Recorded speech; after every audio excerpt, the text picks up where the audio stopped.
Number three. Number three.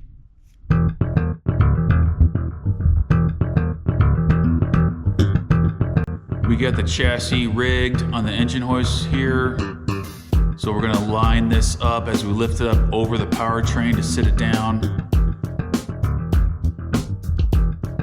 We're just taking our time here, trying to be careful not to scratch or scuff the new powder coat.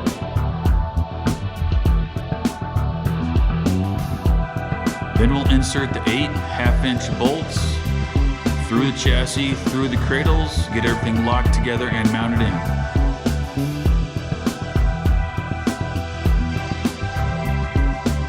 And once this is together as one unit, then we lift it as a car.